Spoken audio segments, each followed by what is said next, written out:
Persuasion by Jane Austen. Chapter 7. A very few days more, and Captain Wentworth was known to be at Kellynch, and Mr. Musgrove had called on him, and come back warm in his praise, and he was engaged with the Crofts to dine at Uppercross by the end of another week. It had been a great disappointment to Mr. Musgrove to find that no earlier day could be fixed, so impatient was he to show his gratitude, by seeing Captain Wentworth under his own roof, and welcoming him to all that was strongest and best in his cellars.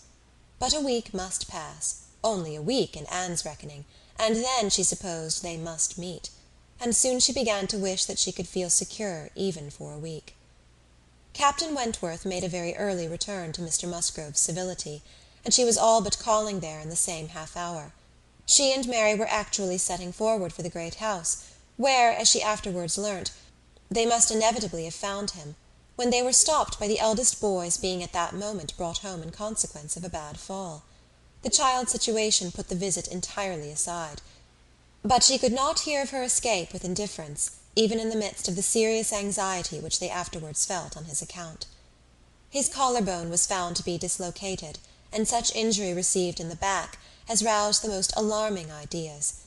It was an afternoon of distress, and Anne had everything to do at once, the apothecary to send for, the father to have pursued and informed, the mother to support and keep from hysterics, the servants to control, the youngest child to banish, and the poor suffering one to attend and soothe, besides sending, as soon as she recollected it, proper notice to the other house, which brought her an accession rather of frightened inquiring companions than of very useful assistants. Her brother's return was the first comfort.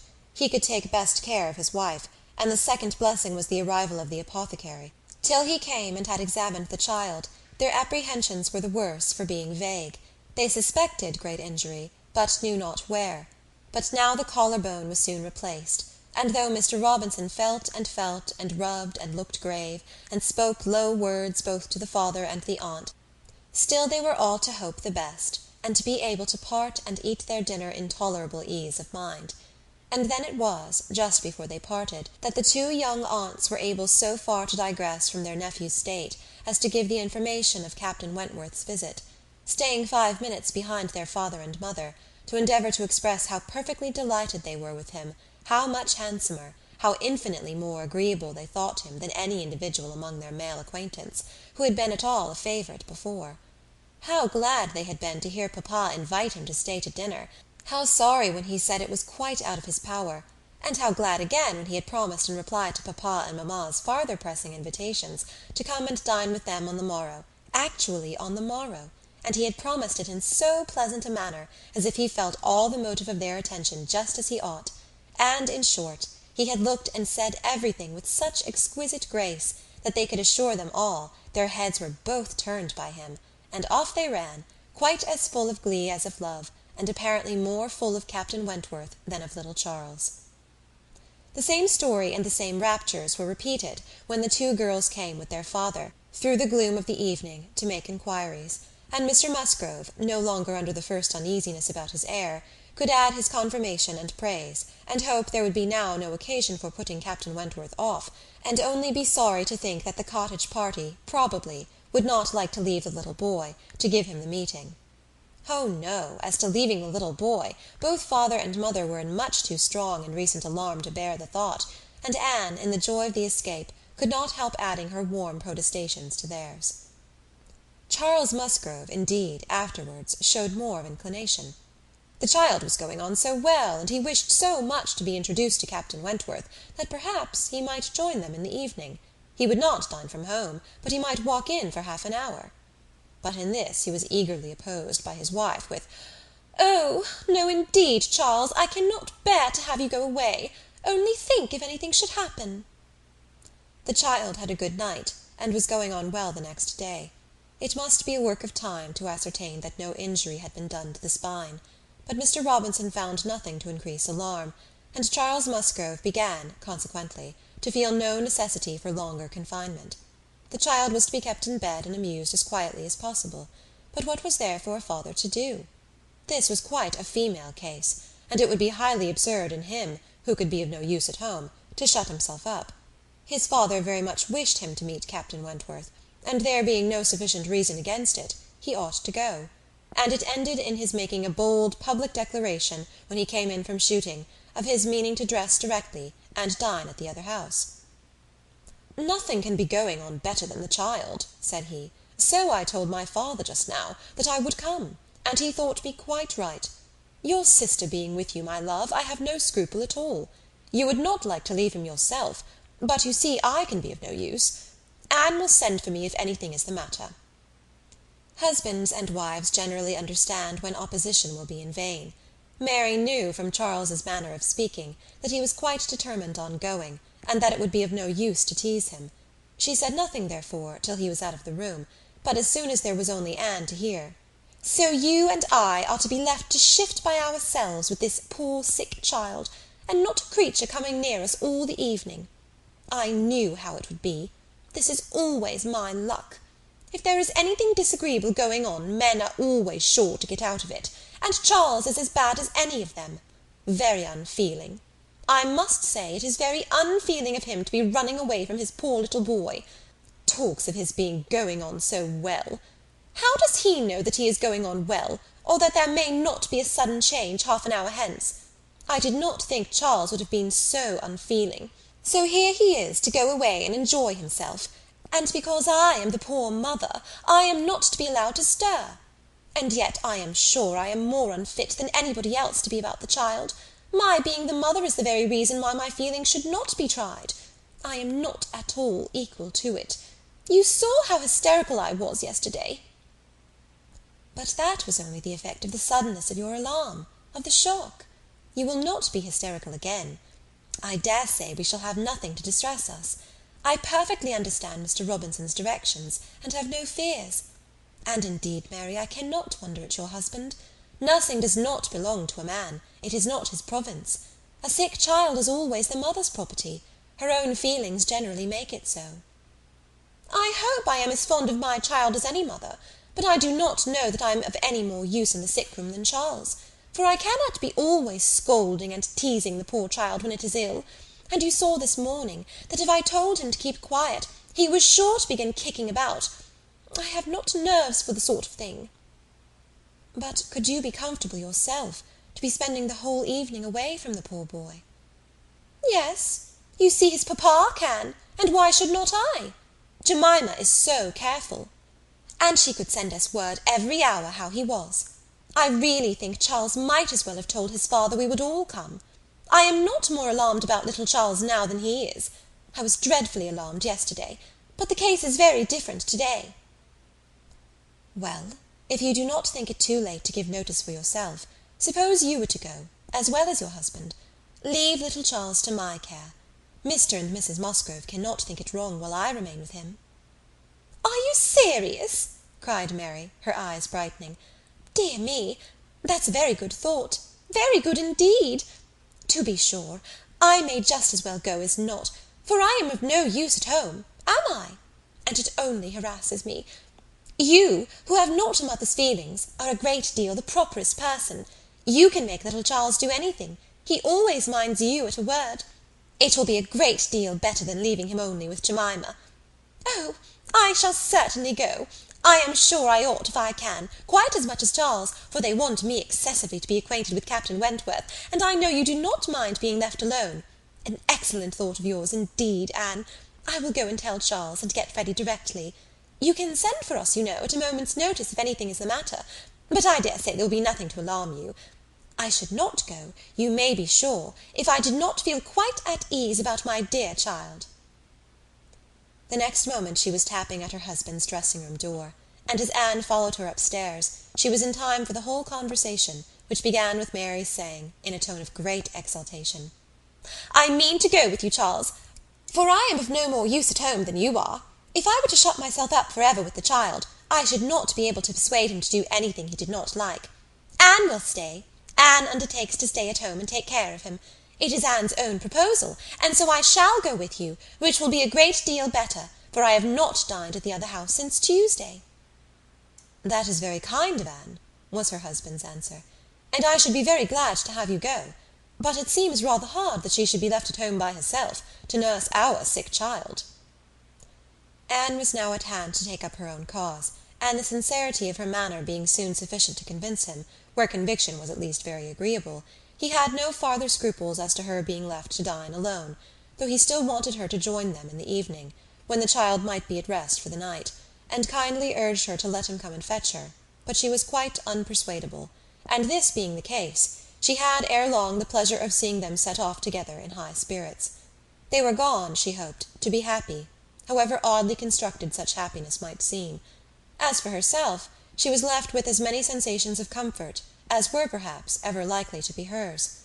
She knew herself to be of the first utility to the child, and what was it to her if Frederick Wentworth were only half a mile distant, making himself agreeable to others?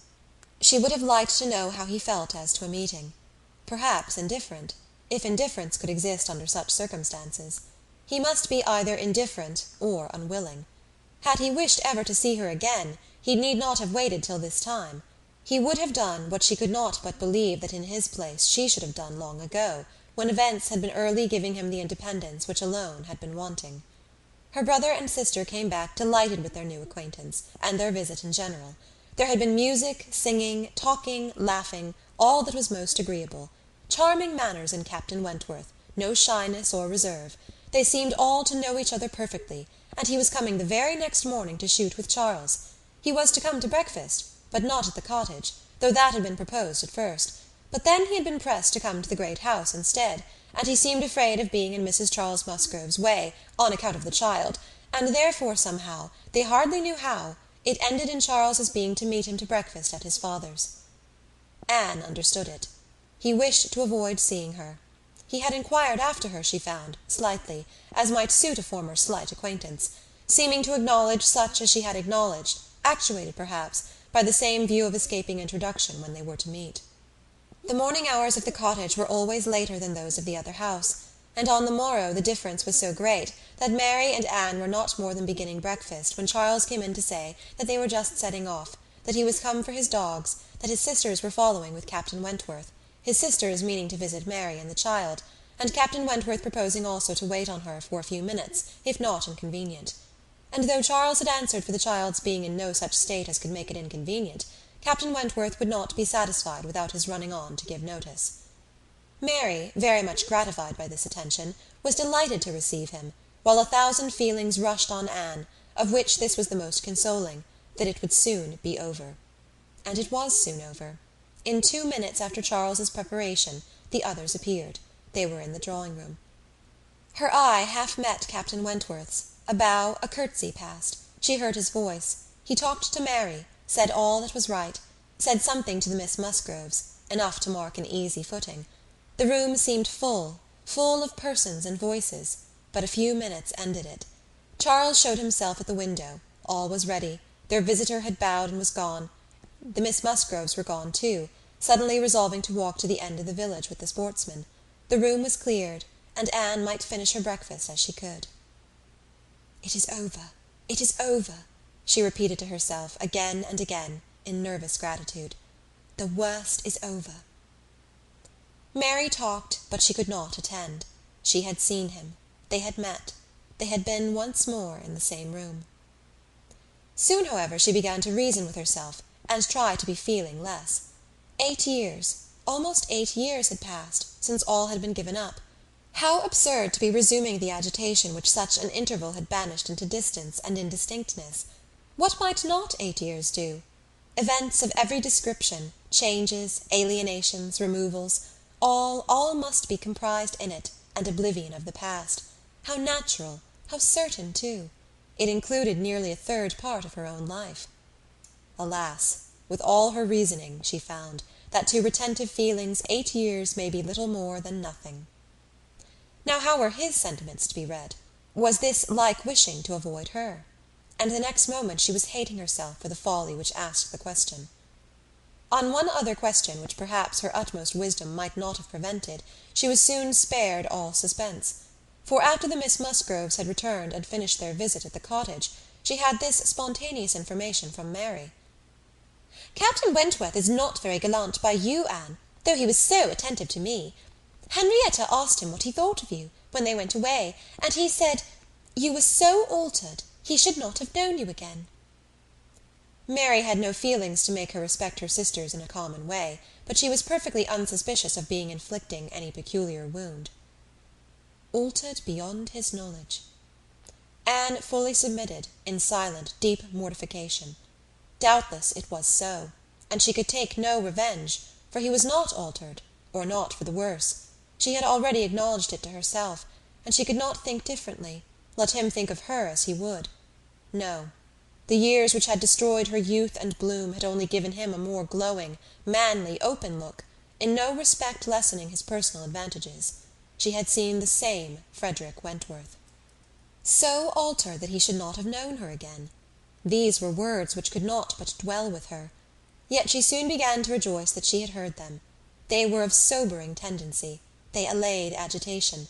They composed, and consequently must make her happier. Frederick Wentworth had used such words, or something like them, but without an idea that they would be carried round to her. He had thought her wretchedly altered, and in the first moment of appeal had spoken as he felt. He had not forgiven Anne Elliot. She had used him ill, deserted and disappointed him, and worse, she had shown a feebleness of character in doing so, which his own decided, confident temper could not endure. She had given him up to oblige others. It had been the effect of over-persuasion. It had been weakness and timidity. He had been most warmly attached to her, and had never seen a woman since who he thought her equal, but except from some natural sensation of curiosity, he had no desire of meeting her again. Her power with him was gone for ever. It was now his object to marry. He was rich, and being turned on shore, fully intended to settle as soon as he could be properly tempted, actually looking round, ready to fall in love with all the speed which a clear head and a quick taste could allow. He had a heart for either of the Miss Musgroves, if they could catch it, a heart, in short, for any pleasing young woman who came in his way, excepting Anne Elliot. This was his only secret exception, when he said to his sister, in answer to her suppositions, "Yes, here I am, Sophia, quite ready to make a foolish match. Anybody between 15 and 30 may have me for asking. A little beauty, a few smiles, and a few compliments to the navy, and I am a lost man. Should not this be enough for a sailor, who has had no society among women to make him nice?" He said it, she knew, to be contradicted. His bright, proud eye spoke the conviction that he was nice, and Anne Elliot was not out of his thoughts, when he more seriously described the woman he should wish to meet with. "A strong mind, with sweetness of manner," made the first and the last of the description. "That is the woman I want," said he. "Something a little inferior I shall of course put up with, but it must not be much.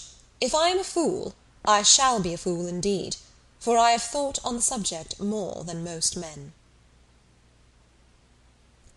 End of chapter 7.